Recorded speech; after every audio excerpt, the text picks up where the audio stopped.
And we are rolling on February 15th, the day after Valentine's Day. And I hope you all had a good Valentine's Day and that there's love in your life. It's a beautiful day in Los Angeles. The sunshine is shining. And we're about to hear from Monica and her take on the prison controversy. Specifically, she has a negative brief. Hi, I'm Monica. Hi, Monica.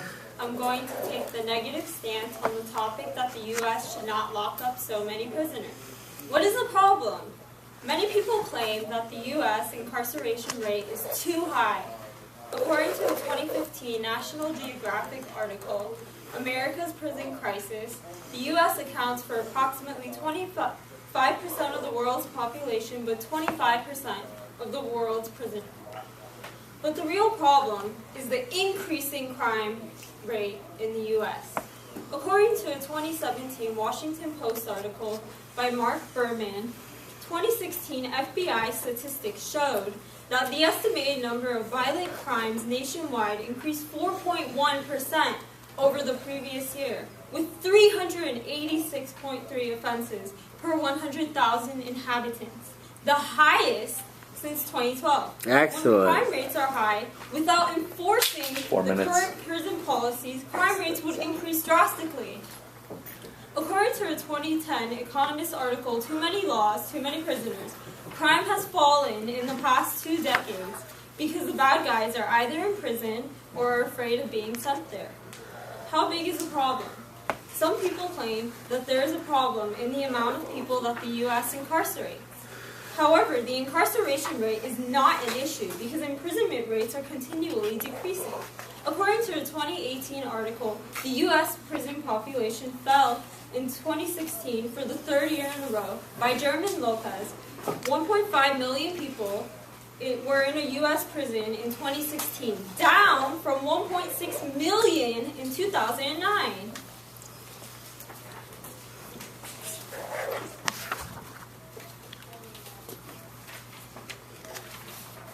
Why do we have the problem? The increasing crime rate in the U.S. is due to income inequality.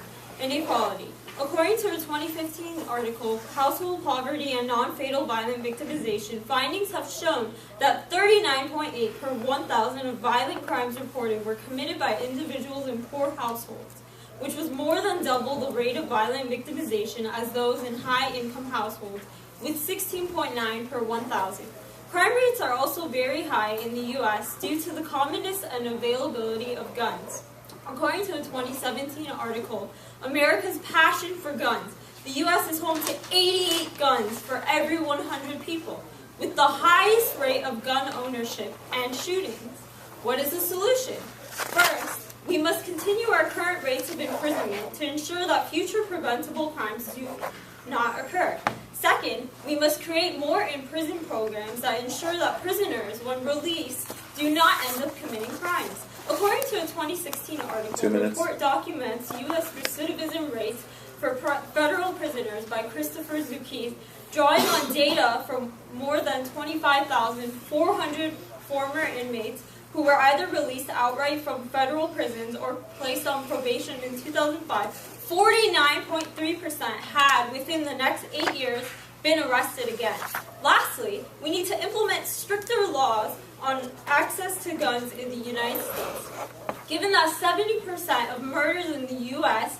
involve a handgun, and the 71% increase in the amount of handguns owned in the U.S., by implementing background checks prior to selling guns, we can reduce murder rates. Will the solution work? Continuing our imprisonment rate is a proper solution because imprisonment is a proper punishment for the crimes committed by these offenders. Prison programs are extremely effective when they are funded properly. They ensure that prisoners rehabilitate properly. Performing background checks prior to selling guns is an effective way of ensuring that anyone with a long history of crime or mental illness does not gain access to guns. What are the advantages? First, we prevent crime from occurring frequently. Whenever we incarcerate criminals, the crime rate decreases as well. Second advantage is we maximize justice by punishing criminals for the crimes they commit. commit. Lastly, we deter future crimes. By imprisoning people for a crime they have committed, they will not commit the same crime again. The advantages outweigh the disadvantages for a significant amount. Incarcerating criminals for their offenses will help reduce the crime rate since criminals are kept off the streets. I now stand open for cross-examination and points of clarification. Thank you. Finally, someone's listening. You both slide over. Slide that table over this way. Yeah. There, good. Now go to the center. Good. And stand close together. And begin, please. So you said that the problem isn't the incarceration rate, but income inequality, that violent crime is twice as likely in lower income neighborhoods. However, you did not propose any solutions to the main issue behind the incarceration rate, and I was wondering if you had any. Look at me, please. Yeah. So to improve the problems of incarceration, we would have to implement these rehabilitation programs in order that give and vocational training programs that provide prisoners with experience, first-hand experience on how to get job training so that they can get jobs which will take care of this income inequality problem that we are experiencing. And then another solution you proposed was to implement background checks and stricter laws on guns. But you also said there 1 minute. people with a long history of crime are committing these violent murders. So what is to say that they would follow these laws if they're willing to commit murder? Sorry. Well, the thing is that we would actually implement these laws in the gun selling stores so that they would actually check the backgrounds of these people. Otherwise, they wouldn't be provided with these weapons. My question was more geared towards them obtaining them illegally. So if they're willing to commit murder, why wouldn't they be willing to obtain guns illegally? Over here. That's why we imprison them, to ensure that that these crimes won't be occurring, so that they won't commit these illegal crimes. That's tough. Thank you. Okay, let me give you Brenna, right? Brenna Murphy, right? Brenna. Your cross-ex questions were a little general and gave her a chance to do some stuff against you, but you did ask a good follow-up question when you said, I'm really more talking about this, and so that was good. And I think that you exposed one thing that was that Monica could have known her evidence and what was in her case a little better, so she could have pumped it out quicker. You seemed a little hesitant as you were giving some of your answers, and you'll see that tonight when you watch yourself on YouTube. Yeah, so pretty good cross-ex. Thank you, Brenna. Okay, Monica. Well, you know, folks, if you want to know how to get a really great grade on your delivery, watch old Monica's speech. Did you like the way she emphasized key words? She made her narrative come alive. So what is the problem, she said? How big is it? And when she had her statistics, she said, 87 of 100 go back. You know, so we're getting it. It wasn't this, 87 of 100 go back. So that was really excellent. I like that a lot. I would say, as I've said to others that have this side, you don't need all this National Geographic stuff on the rest of the world thinks we're idiots. You know, tough. Right? You know, yeah. Our value is, our highest value is safety, not looking good to Europe. Time. You got through everything. I think that I would have liked just a little bit more scholarly, deeper internet research to firm up your positions. But it was a good job and well delivered. Thank you.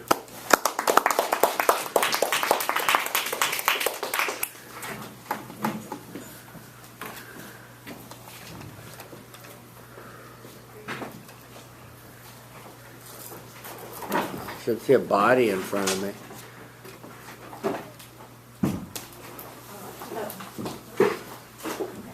And who's on deck? Yeah, free country. People are dying in Iraq and Syria, so you have freedom and liberty. Enjoy it. We'll be next. Again.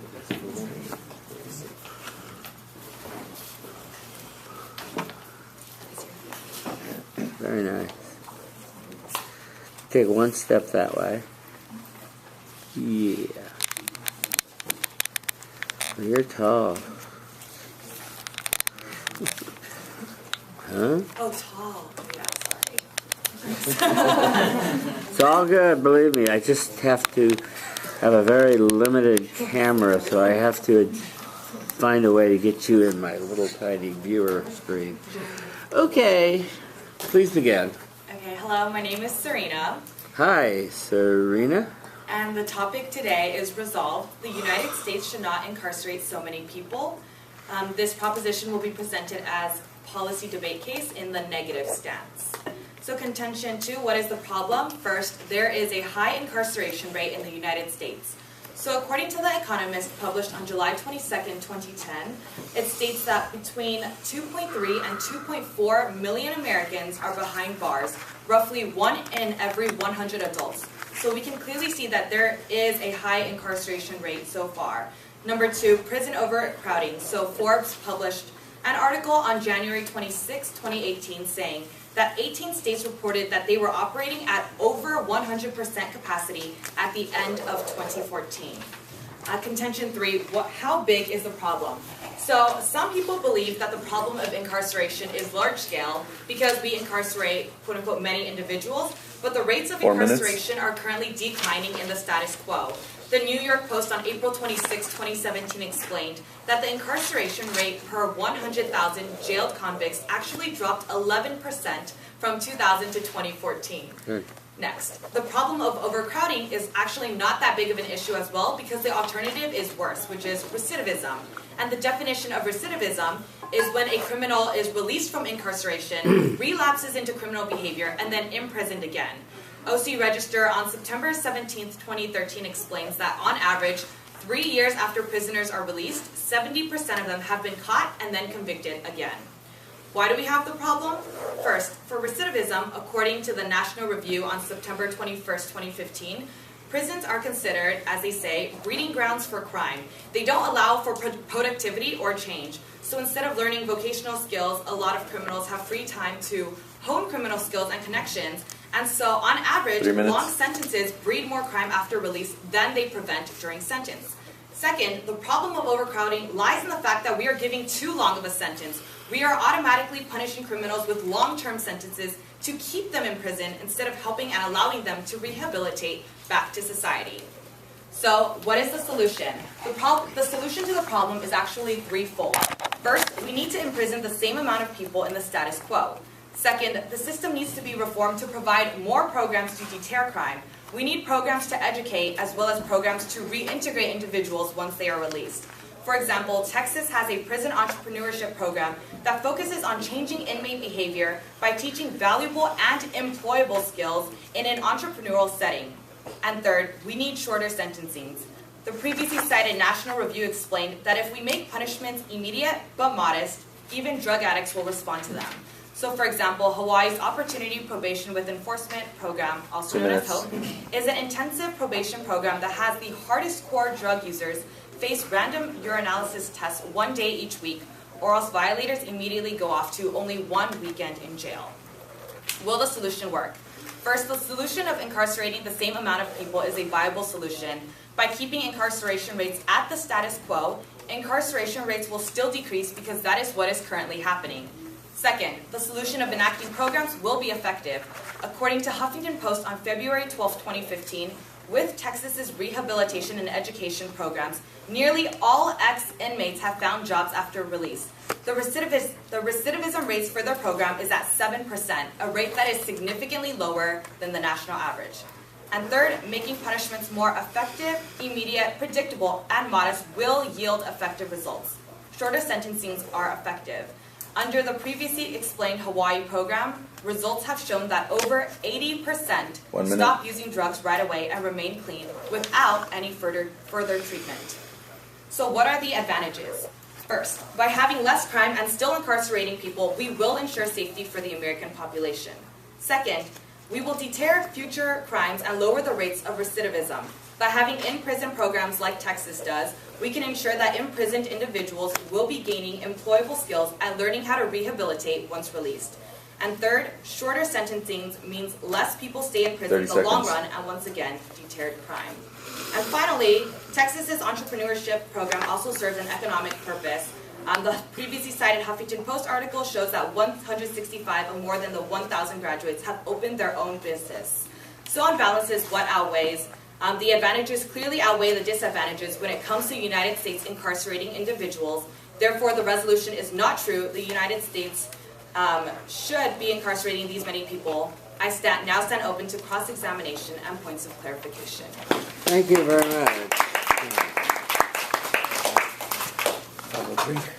503? Yeah. Thank you. Name of cross-exer?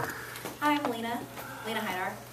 Lena Peru. Lena, there you are. I found you. Okay. Go, Lena. Good. Okay, so you talked about how we need shorter sentences. How do we know the shorter sentences won't make them commit another crime once they're out? Because not only will we have shorter sentencings, but we will also provide in-house programs. So while they're doing their sentencings, they will be participating in these programs such as Texas and Hawaii, where they're learning how to rehabilitate and gain skills to help them integrate back into society once released. Can you elaborate more on how we'll know the rehab programs will work for the prisoners? Yeah, definitely. So for example, if we look at Texas's rehabilitation and education programs, they teach employable skills and valuable skills on how these inmates can contribute back to society and different ways for them to grow their own businesses, the importance of helping out the economy. And I think the reason why we can firmly and clearly say that this will be successful is because the national average for recidivism is at 70%, like previously mentioned, but their entrepreneurship program was at 7%, so there is a significant difference. And will imprisoning the same amount of people decrease or increase the incarceration rate? It will actually decrease because that is currently what is happening in the status quo. So the same thing will keep on going if we incarcerate at the same pace. How will we know that incarcerating at the same pace will decrease it, though? Because that is what's currently happening. Currently, the incarceration rate is decreasing. So since it has been decreasing for the past years, we can assume that it will continue to be decreasing. And will the rehab programs continue to incarcerate the same amount of people that committed a crime? Yes. So we're going to be incarcerating the same people. We're just making the sentences shorter, and then providing more programs in prison. That's time. Thank you, Lena.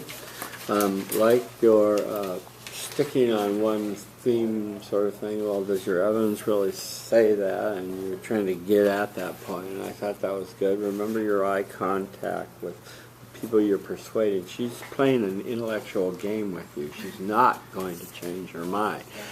What's more important is looking out at the audience and see how they're reacting, if they're getting your information and the thrust of your question. Thank you. Sarina, yeah. Well, I really like the way you sort of balanced. It was a different negative case, and it wasn't just, I had one kid said, prison shouldn't be nice. I want to privatize all of them. I want to lock up the people and throw away the key. And I hear people say, oh, my color TV is broken. Hey, tough. This is prison. It should be tough. And we know that real harsh approach by all standards and scientific tests and studies and inquiry is found not to be the most effective way to go, to just, warehouse them without any hope of getting out, because at some point some of them are going to get out, right? So I like your balanced approach. I have 35 seconds, I guess. As I will say, if I said it till I'm blue in the face, you didn't really need all the time on how overcrowded it was, but I know you're setting it up to say it was going down and that you would fix that with your problem. Your why do we have the problem was just a little bit too long. Time. Okay. And I thought your solution and in presenting the Texas entrepreneur thing at the same time, sort of combining the solution and the solvency at the same time, was a good approach. Thank you.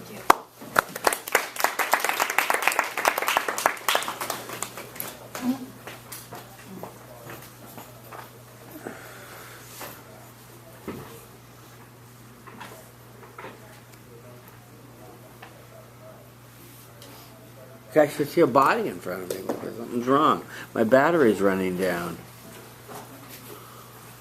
No hat. Let's give him a standing ovation for that. Excellent. Good job. Yeah. I can see your face for the first time all quarter. Nice. Excellent. Yeah. Nice face. Okay. CPAN. It stands before us, managing attention. Communicating respect non-verbally. Finding friendly elements in the center. Say your name. Feel the love. Start your speech. So my name is Sapan. Hi, Sapan. Today's topic is whether the U.S. should lock up so many prisoners. My position is that they should not, and this proposition is presented as a policy case in the affirmative. So what is the problem? The number of people in jail has skyrocketed from the 1960s to today relative to crime.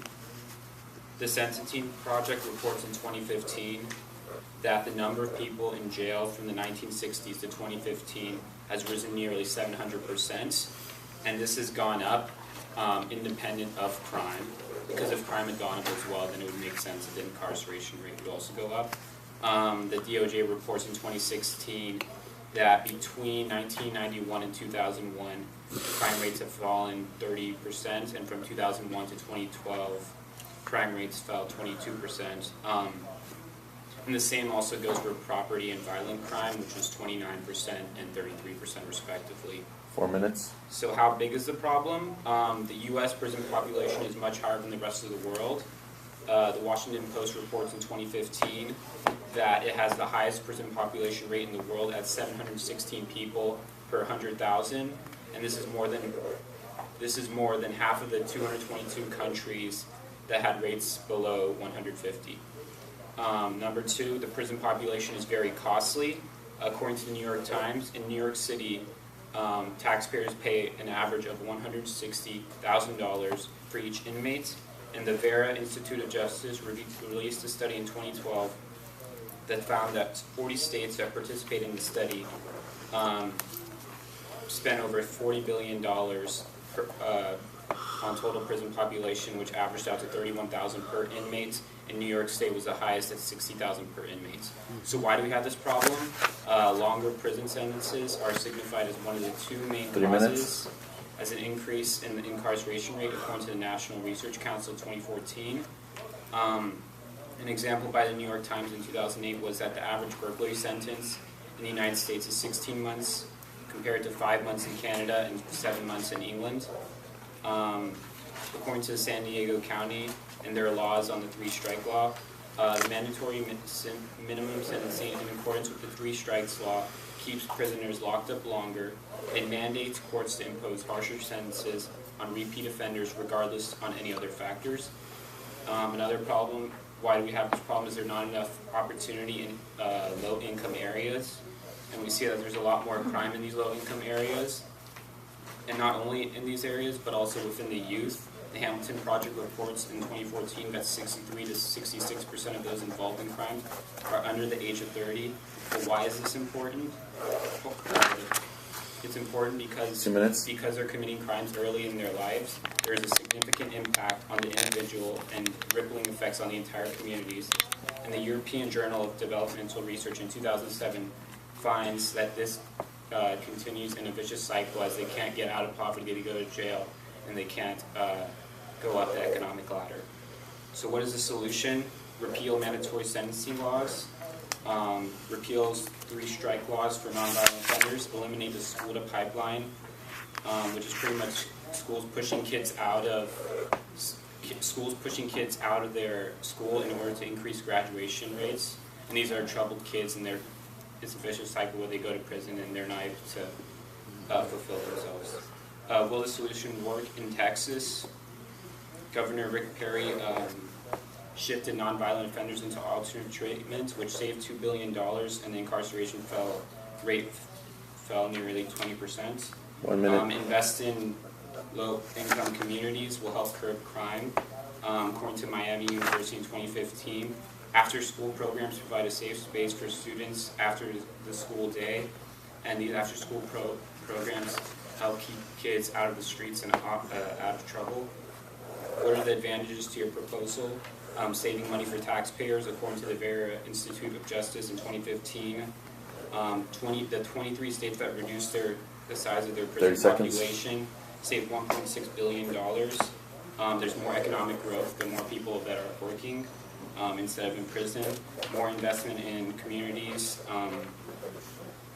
leads to people staying off the streets and out of trouble, according to the Department of Education. What are the disadvantages?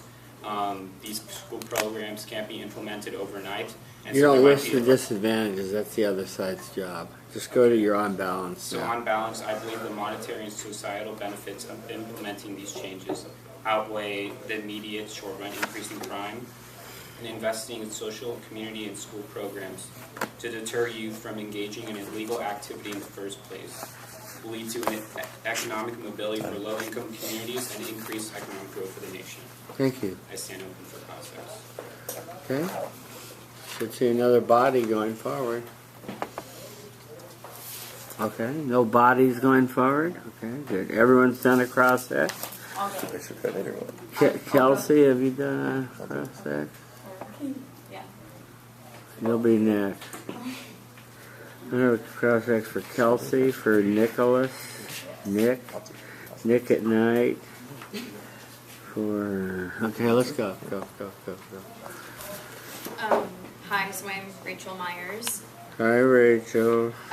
So you said that one of the reasons, poverty levels lead to crime, and in terms of a solution to this, you said that we should invest in low-income communities. However, really the only solution that you offered was to integrate after-school programs for students. So while that might be one effective solution, do you have any other ideas how we can make more of an effort to improve the environment as a whole?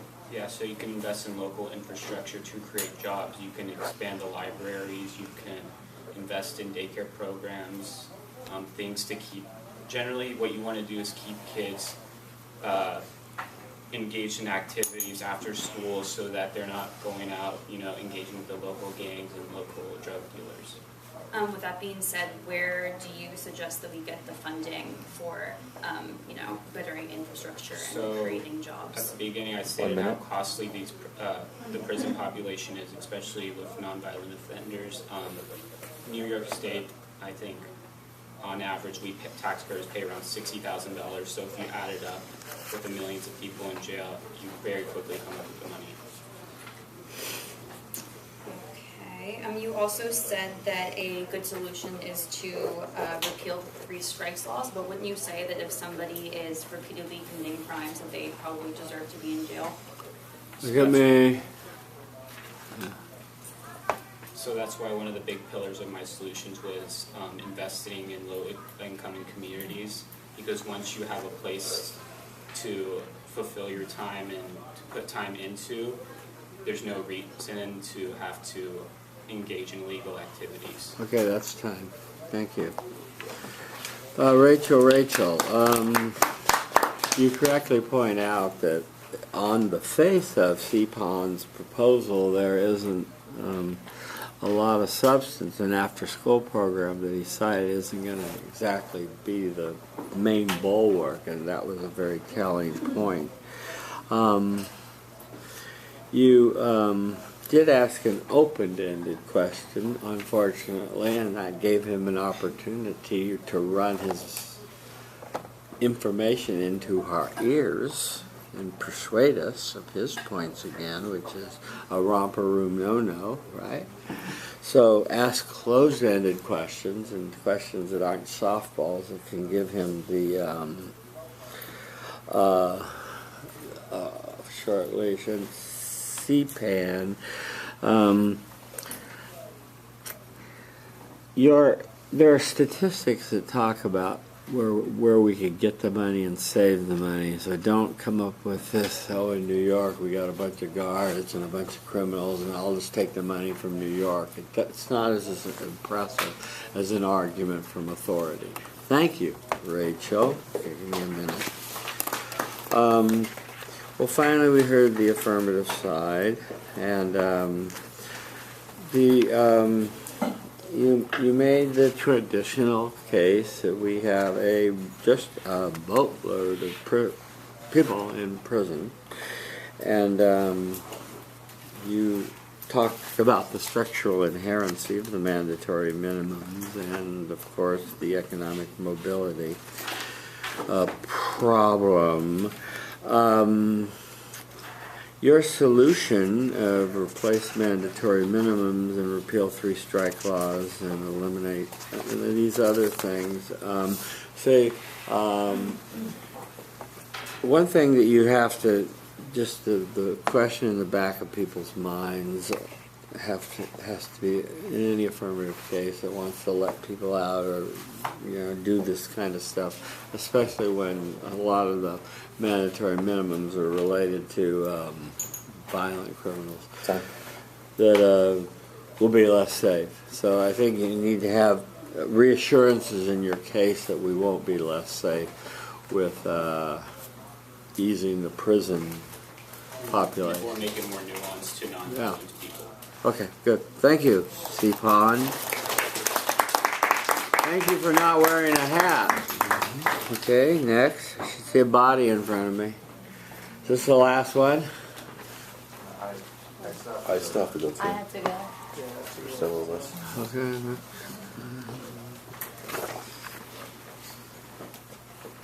Is it really 10 to 4? Just about, yeah. It was, class is over at 4. So we're out of time. That's a problem. Okay, well, if anybody can stay, we'll be doing makeups in the Comm Studies conference room starting right now. I have a class, I can't stay. Okay, yeah, you can stop it. Yeah, go with me if you can, and we'll go over to the Comm Studies conference room. Where'd the time go? My comments with you right there? A little bit. Got a lot of For the people. We most didn't part. get set up quick enough. For the most part. Okay, yeah. Okay, wait. Whoa. Sorry.